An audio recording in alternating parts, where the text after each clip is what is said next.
Bien, on va démarrer donc aujourd'hui la dernière essai, le neuvième essai du Kuntra Sacharon. Donc on termine aujourd'hui le Tanya, du cycle du Tanya de l'année. Et si demain, si je veux, demain, on redémarrera donc un nouveau cycle. Alors, l'Admor Zaken commence comme ça, cette dernière essai, le neuvième essai.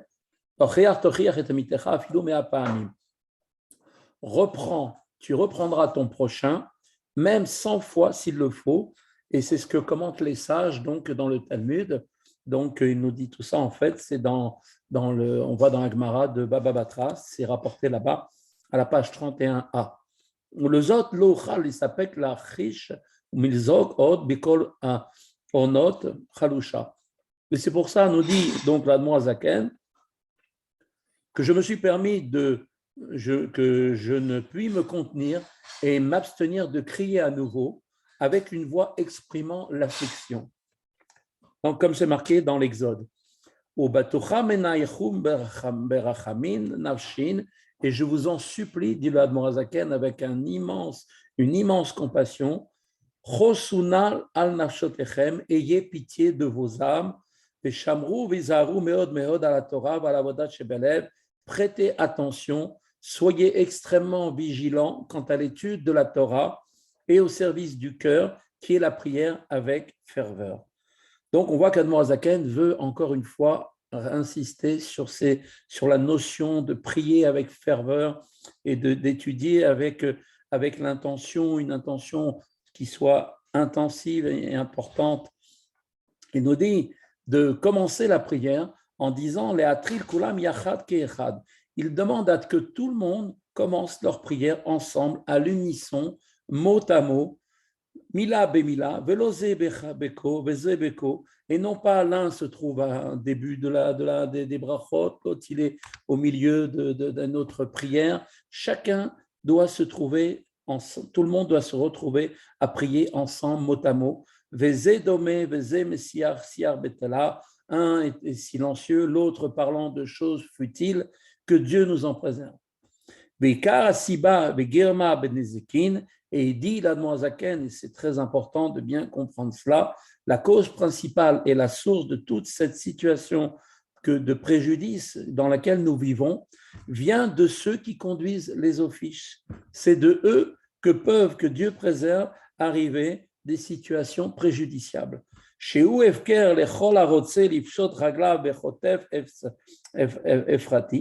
la fonction d'officiant est abandonnée à n'importe qui souhaite faire le pas, c'est-à-dire s'empresser et s'emparer de l'honneur. Donc, on voit que n'importe qui aujourd'hui, il suffit qu'il ait un petit peu de chutzpah d'une certaine manière, vienne comme ça et prenne la décision de prendre lui la direction du minyan. Ou bien parce que pas un seul ne veut effectivement être officiant, si bien que cette personne qui n'est pas appropriée, qui finit par conduire l'office lui-même, est une personne qui n'avait pas été a priori préparée pour cela.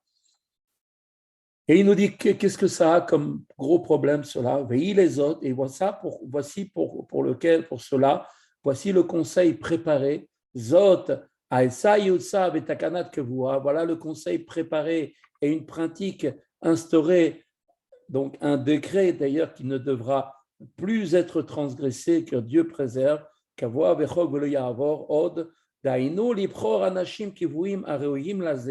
Il est dit, il nous demande l'Admorazaken de choisir des personnes fixes, appropriées pour cela, pour la fonction donc d'officiant. Comment doit-on faire? Eh bien, par un tirage au sort ou en suivant le consentement de la majorité de la communauté. Quels sont ceux qui sont considérés comme aptes ou pas à conduire l'office? La question se pose. Ce seront des hommes qui prient mot à mot, à une allure modérée, à haute voix. Donc, bien sûr, ce ne devra pas être un prolongement excessif de leur prière, mais d'un autre côté, et d'un autre côté, ils ne doivent pas écourter cette prière non plus précipitamment Dieu ne plaise. Chas v'shalom. Valehem mutar la chova l'ired lifnat teva. Et c'est à eux, ces gens qui auront été choisis par le Goral ou bien par la communauté, qu'il incombe de conduire les prières, chacun le jour qui lui reviendra, puisque c'était en fait un tour de rôle qui avait été donc tiré au sort. ולאסוף אליו מסביב סמוך כל המתפללים בכל קצת על כל פנים ולא בלחש ולא חוטפים חס ושלום. Et il rassemblera ce shaliach tzibur, il rassemblera à proximité autour de lui tous ceux qui prient d'une façon au moins quelque peu audible, un tout petit peu important d'ailleurs d'entendre au moins les mots que l'on prononce à ses propres oreilles, et non ceux qui marmonnent ou les gens qui avalent les mots, que Dieu préserve. Comme le précisent les anciennes dispositions en vigueur dans de nombreuses villes. Et il dit maintenant à Moazaken, je viens par la présente les renouveler, les renforcer, les raffermir, pour ne plus qu'elles soient jamais affaiblies, que Dieu préserve, chas v'shalom. Le Moazaken dit en disant aïe, aïe, comme exprimé en profonde consternation, jusqu'à quand cela sera-t-il pour nous un obstacle, comme cela a été dit par les Bnei Israël quand ils étaient en Égypte? Combien de temps devons-nous encore assumer la charge d'une telle situation? Toutes les réprimandes, tous les malheurs qui nous ont frappés nous ont-ils pas suffi? Que Dieu nous en préserve. Que Dieu nous en préserve, qu'il nous console doublement et qu'il purifie nos cœurs pour le servir avec vérité. Donc de là, le Admor Zaken nous dit vraiment de faire très attention à prier, donc vraiment essayer de faire attention à la prière, de prendre un shaliach tzibour qui lui aussi va prendre les choses, va prier comme il faut, mot à mot, ne pas trop rapide, en prononçant bien chaque mot, car de là vient toutes les bénédictions, hein, ce dont nous avons besoin, et que si ce n'est pas fait de cette manière-là, eh bien au contraire, cela vient faire le contraire, malheureusement, de ce que nous attendons. Comme il dit l'Admor Zaken, renforcez et raffermissez vos cœurs, vous tous qui espérez en Dieu. Et aussi l'Admor Zaken donne aussi, donc il rappelle une coutume qui d'ailleurs continue même jusqu'à aujourd'hui, que chacun conclura l'étude de tout le Talmud, tout l'ensemble de toute la Gemara, donc chaque année. Et dans chaque ville, comment faire pour pouvoir étudier toutes les pages de toute la Gemara? Eh bien, il dit les chalek, les masertot, alpi agoral, oberatson, ou bien donc on partagera donc les traités par tirage au sort, ou bien suivant le choix de chacun. Chacun vient, prend une partie. Ve'ir sheyesh ba minyanim arbe, dans une ville qui compte de nombreuses communautés, eh bien, il nous dit l'Admor Zaken, Yigmor kol minyan ou minyan, chaque communauté conclura elle-même cette étude. Et si, ve'im ezo minyan katan me'achal yitzafenu alehem anashim me'eze minyan gadol, et si, pour une raison ou une autre, une communauté est trop réduite, pour cela, elle mettra avec elle des personnes d'une autre communauté beaucoup plus importante. Cette pratique ne sera pas modifiée et elle sera donc immuable. Et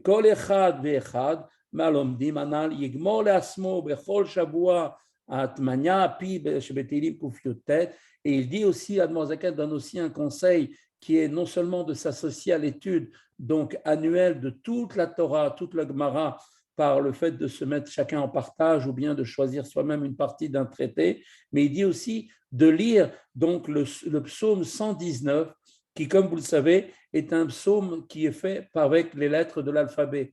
Et donc, sur chaque lettre, il y a 8 versets. Donc, ça fait en fait 8 fois par lettre. On retrouve donc effectivement ce Tehillim 119. Et il dit, c'est bien de le faire chaque semaine. Et donc, les versets de ce psaume sont, comme on l'a dit, regroupés par des strophes de 8 versets, ce qu'on appelle des huitains. Les versets d'une même strophe commencent tous par la même lettre de l'alphabet Il y a au total 22 strophes correspondant à l'ordre des 22 lettres de l'alphabet hébraïque. Alors, la question que l'on pose, quel lien existe-t-il entre cette lecture des psaumes avec le psaume 119 et l'étude du Talmud, demande le rabbi précédent, et il répond, il en ressort que l'étude du Talmud n'est pleine que lorsqu'elle est accompagnée de la récitation des Teilim. De même, l'étude du Talmud est requise pour la lecture donc des Teilim. L'un apporte à l'autre. L'idiot mechamat achalishut ador, et puisqu'en raison de la faiblesse de la génération, eh bien, en koar bechol echad ve'echad itanot keraoui lo, chacun n'a plus la force de jeûner comme il faudrait, comme on l'avait dit dans Ikret Hatshuva. Rabbi Shneur Zalman avait cité les œuvres du Moussar prescrivant un nombre de jeûnes déterminé pour chaque faute, cela afin que le pécheur soit à nouveau agréé par Dieu, agréable à Dieu, après avoir fait une véritable teshuva pour revenir comme avant la faute. Et pour cela, voici le conseil à suivre, nous donne immédiatement l'Admorazaken, qui est conformément à l'enseignement de nos maîtres. Il rappelle l'Admorazaken l'importance de l'étude des lois du Shabbat, car quiconque observe le Shabbat conformément à la loi, eh bien, on lui pardonne toutes ses fautes. C'est-à-dire qu'on n'a pas besoin d'attendre Yom Kippour pour être pardonné. Chaque semaine, on a un jour de Yom Kippour qui est le Shabbat. D'où, pour pouvoir véritablement être pardonné, faire le Shabbat exactement comme il faut. Et ça ne peut se faire que par la connaissance des lois qui sont importantes et qui sont très nombreuses. Kilchato daika, il est bien précisé conformément à la loi, car le Shabbat ne saurait être observé correctement, bien évidemment, sans une connaissance précise de ces lois.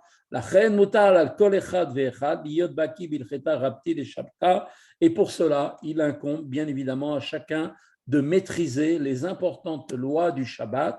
Cette expression, d'ailleurs, est tirée d'un passage du Talmud. On voit ça dans la Gemara Shabbat, c'est marqué, qui recommande là-bas de tâter nos poches, les poches du vêtement à l'approche du Shabbat, afin d'éviter à en venir à transgresser l'interdiction de transporter donc au dehors un objet pendant le Shabbat. Les lois du Shabbat concernent donc à la fois la définition des interdits eux-mêmes, mais aussi à la manière de s'en préserver. Et on fera aussi très très attention à ne tenir aucune conversation futile le Shabbat, que Dieu préserve. En effet, comme les sages de la Kabbale, la sagesse cachée, chaque mitzvah, comme on le sait, comprend en vérité un aspect intérieur et un aspect extérieur, à savoir la spiritualité de la mitzvah et l'acte physique que la mitzvah requiert. Tout de suite, Admor Hazaken nous dit à quoi cela correspond quand on parle de la mitzvah du Shabbat. Eh bien, l'aspect extérieur de la mitzvah du Shabbat, eh bien, c'est la cessation d'activité physique, comme Dieu lui-même a cessé l'œuvre des cieux et de la terre matériellement.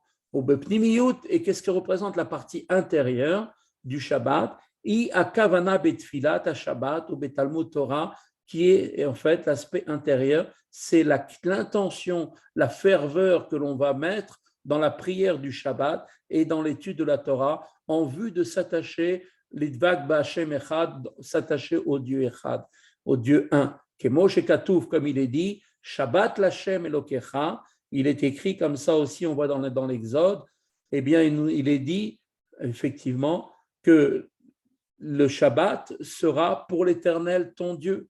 Qu'est-ce que cela veut dire? Ça veut dire le Shabbat sera pour l'Éternel ton Dieu. Eh bien, l'idée qui est mise, en fait, qui est là, en fait, qui est sous-entendue, se rapporte au repos et à celle, donc, et en fait, quelle est cette idée qui se rapporte au repos et qui se rapporte aussi à l'élévation? Eh bien, il nous dit comme ça, comme le repos physique permet aux forces engagées dans un travail de pouvoir regagner leur source dans l'âme, la cessation donc d'activité le Shabbat est pour l'âme qui est investie la semaine durant dans ses activités profanes, synonyme d'élévation vers l'Éternel ton Dieu, le Dieu un.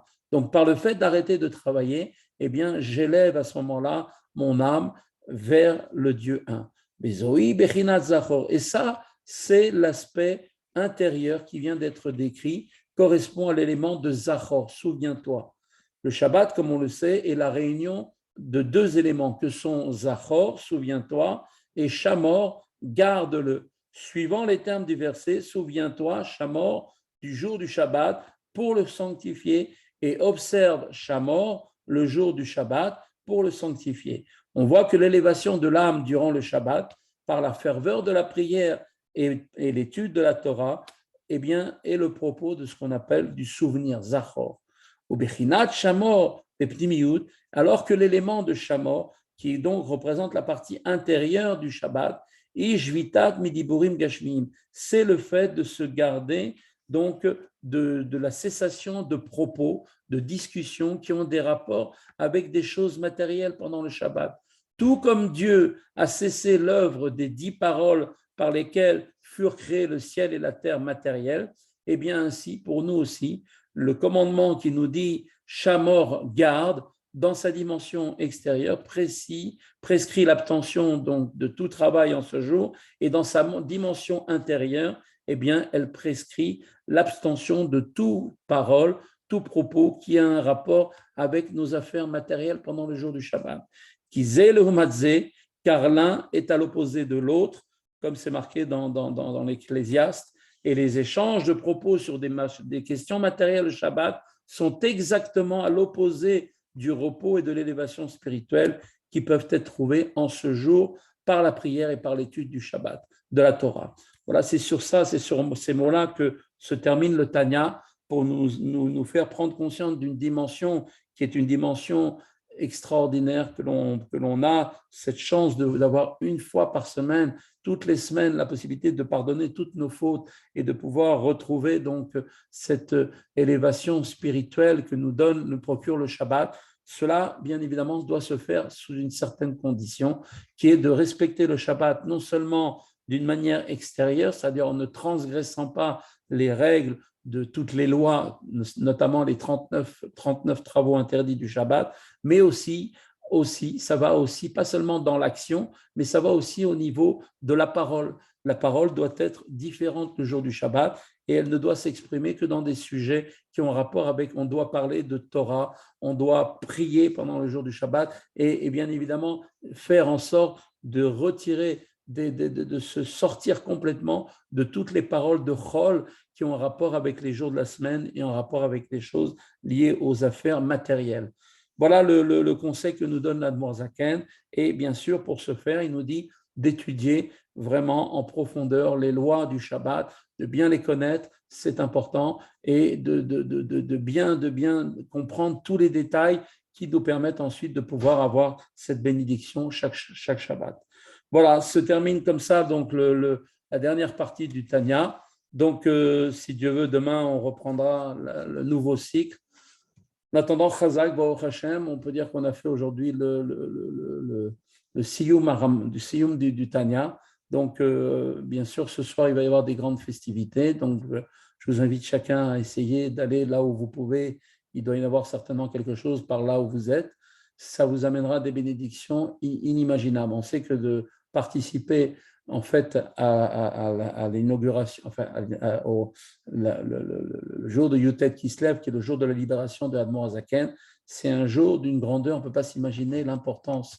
C'est véritablement Rosh Hashanah, le nouvel an de la Chassidoute. Et donc, de la même façon que le jour de Rosh Hashanah, nous recevons toutes les bénédictions pour toute l'année dans les sujets donc, de notre vie au quotidien, matériel et spirituel, et bien là, nous recevons le jour de Yutet Kislev, toute la Torah pnimite, l'intérieur, les profondeurs de la Torah de Chassidut, Chabad, qui est un prélude déjà à la nouvelle Torah qui nous sera présentée par le Mashiach très très rapidement avec la venue du troisième Beth Amikdash.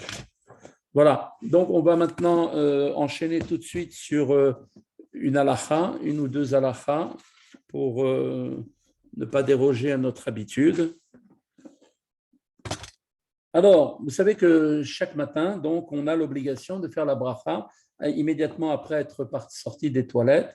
Et d'ailleurs, à chaque fois qu'on va faire ses besoins, quels que soient les besoins, les petits ou les grands, eh bien, de faire la bracha de Asher Yatzar.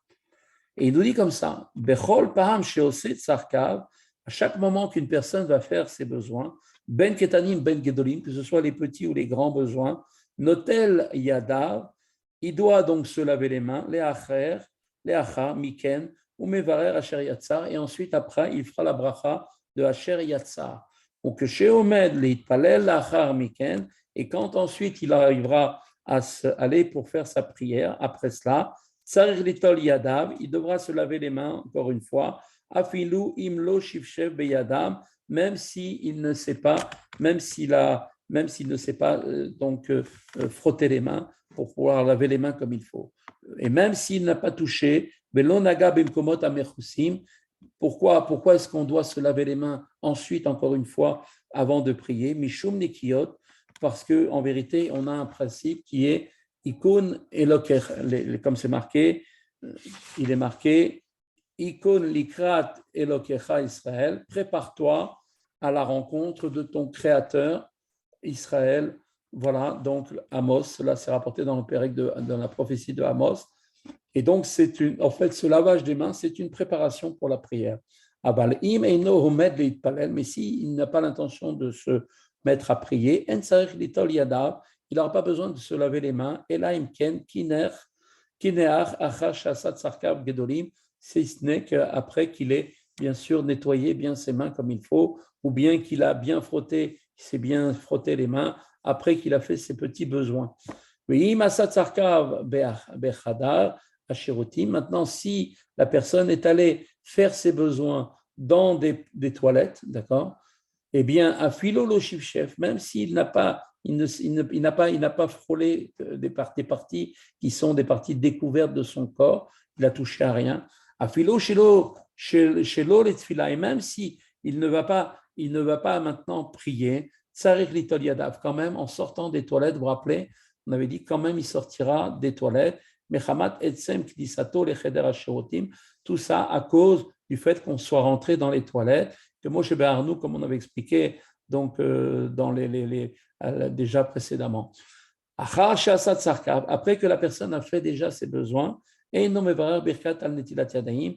fera pas la bénédiction al netilat yadayim. La bénédiction, on l'a fait cette bracha uniquement le matin quand on se lève, mais après, durant toute la journée, quand on sort des toilettes, on se lave les mains sans faire de bracha al netilat yadayim, mais seulement on fera la bénédiction de Asher Yatsa.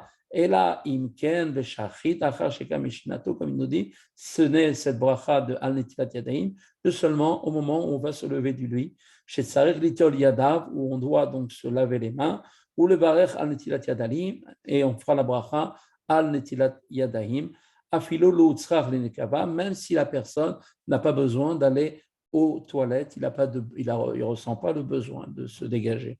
Donc, dans tous les cas, on se lavera et avec bracha. Voilà. Je vous souhaite à tous une bonne journée avec l'aide de Dieu et je vous dis donc à demain si Dieu veut.